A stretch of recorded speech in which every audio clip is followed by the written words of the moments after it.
Y bueno, estamos de regreso, Sonora Noticias PM, y vamos a hablarle de un tema que poco hemos tratado, pero sin embargo es importante, que son los signos del cáncer infantil. Y yo tengo aquí, saludo con mucho gusto, a Gilberto Covarrubias Espinosa. Él es oncólogo pediatra del Hospital San José aquí en Hermosillo. Así que, doctor, le doy la bienvenida. Oncólogo, gracias por estar con nosotros. No, muchas gracias a ustedes por la invitación y poder alertar a la población, ¿no? Sí. Oiga, pues para que nos platique, estamos hablando de que, bueno, todavía no es muy común, ¿no? El cáncer infantil aquí en Sonora, pero bueno, de todas maneras hay que detectarlo y hay que tratarlo, pues. Sí, correcto. O sea, el cáncer infantil no es una enfermedad muy frecuente, Ajá. sino más o menos vemos alrededor de 120 niños por cada 100,000 menores de 15 años de edad, ¿no? Sí. Entonces, no es tan frecuente, Tan frecuente. sí, pero lo que sí es lo impactante en la sociedad, Claro. el niño que un niño tenga cáncer, ¿no? Sí, sí. Eso es lo impactante, y también se ha ido pues considerándose una causa, un problema de salud pública, ¿no? Ajá. Por todo lo que implica, ¿no? Sí, sí, claro. El cáncer infantil, fíjese, es un problema en el sentido de que no hay una forma de prevenirlo. O sea, no podemos decir hay que con cierta forma de vida se va a prevenir que el niño no tenga cáncer. La etiología del cáncer es diferente en la del niño a la del adulto. Sí, en la del adulto todavía hay mucha más prevención y en el niño no hay prevención, sino diagnóstico temprano. Eso es lo que tratamos siempre de difundir. Y dependiendo los tipos de cáncer, pues son los signos y síntomas que van a presentar, y que uno como padre pues debe de estar alerta de sus hijos, ¿no? Claro. Sobre todo porque la mayor parte de las veces el cáncer infantil no son signos, son signos de proceso inflamatorio o proceso infeccioso. Entonces eso es lo que hace a veces al médico que se confunda en el diagnóstico en una forma temprana, porque parece problemas infecciosos o parecen problemas inflamatorios, y que eso no hace que no piensen en cáncer, ¿no? Claro. Entonces eso es lo importante. Entonces, por ejemplo, dependiendo la enfermedad, es de acuerdo a los signos y síntomas, ¿no? También, por ejemplo, si vemos que el cáncer en el niño, el más frecuente son las leucemias. La leucemia, ¿qué viene siendo? Pues es un cáncer de la sangre, donde hay una producción exagerada de glóbulos blancos, pero en forma inmadura o anormales. Entonces que de repente empieza el paciente. ¿Y cómo va a empezar? Pues con palidez. O sea, el niño lo vamos a ver más pálido. El niño puede tener moretones en diferentes partes de su cuerpo, y puede también presentar hemorragias, sobre todo por la nariz o por la encía, ¿sí?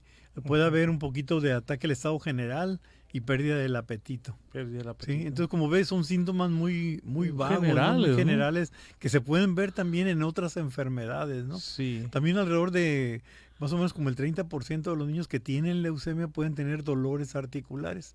Sí. Y el niño se va a quejar de que le duelen las piernas y que quiere sentarse. Y en ocasiones ese dolor es tan intenso que le impide deambular. Entonces, ese dolor también de piernas se puede presentar en niños también comúnmente por el crecimiento, ¿no? Y no ser cáncer también, ¿no? Entonces, por eso le digo, son síntomas como inflamatorios que a veces no hacen al médico pensar en cáncer, ¿no? Eso es en leucemias. En leucemias, que es el cáncer más frecuente que vamos a ver en pediatría. Sí. ¿Sí? Y en segundo lugar tenemos los linfomas. Los linfomas vienen siendo dos tipos de linfoma tenemos, y se presenta sobre todo en los niños. Por ejemplo, hay uno de tipo linfoma que se llama no-Hodgkin, se presenta sobre todo en los menores de 6 años de edad. Y el linfoma de Hodgkin es otro también patología parecida, pero se presenta en los escolares y adolescentes. Entonces son etapas de diferentes edades. Predomina mucho más en el hombre que en la mujer. Sí, o sea, predominan como 3-4 veces el hombre y una niña con linfoma. ¿A qué se debe esto, doctor? Pues no se sabe exactamente, ¿no? Sino son predominios que se presentan de acuerdo a la enfermedad. Entonces, eso aquí se va a caracterizar sobre todo por la presencia de fiebre, que sobre todo es en las tardes, en la tarde-noche. Son fiebres que tienen sudoraciones o sea, profusa, o sea, el niño suda mucho, que Sí. anteriormente no suda y de repente empieza a sudar. Oh, Sí, que llega de tanto que suda que moja la almohada. Sí, eso es lo que nos llama la atención. En segundo lugar, puede haber comezones en el cuerpo y también la presencia de aparecer un ganglio que empieza a crecer. Y el sitio más frecuente de que aparecen es en el cuello. O sea, en ajá, cualquier parte del cuello puede empezar a crecer una bolita. Y sí. normalmente los niños también siempre tienen ganglios la mayor parte de las veces, pero son ganglios pequeños, menores de 1 centímetro. Ajá. Sí, eso es lo normal. Y que a veces cuando tienen algún problema infeccioso de la garganta, del oído, entonces se pueden inflamar un poquito más. Pero esos ganglios que le estoy diciendo del linfoma son ganglios también diferentes porque empiezan a crecer en forma progresiva y se acompañan, como le digo, de fiebre, sobre todo en las tardes, noches, de sudoraciones, de pérdida de peso. O sea, el niño empieza a enflacarse, por decirlo, Claro. a perder el peso sin motivo aparente, ¿no? Sí, y eso es lo que se presenta. El linfoma no Hodgkin en los niños se presenta sobre todo, les decía, en los menores de 6 años de edad. Aquí el sitio primario más frecuente van a ser en el abdomen. O sea, ahí va a ser difícil la palpación y la presencia. Entonces solamente vamos a detectar, si es un niño que no lleva un control pediátrico, vamos a detectar hasta que los padres lo empiezan a ver barrigoncito y que va creciéndole la barriga Ah, al ok. niño. Entonces eso es lo anormal, ¿no? Y Sí. está creciendo por la presencia de ganglios del abdomen que le empezaron a crecer de tamaño.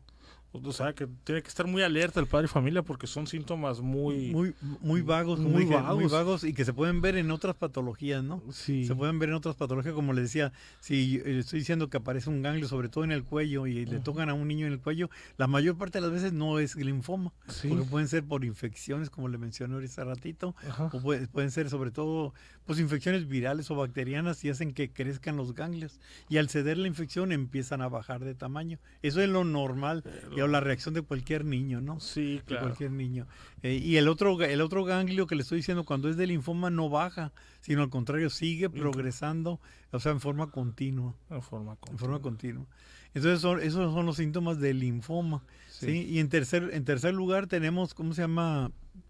Los tumores del sistema nervioso central, o sea, del cerebro, ¿no? Entonces están también tumores dentro de la cabeza.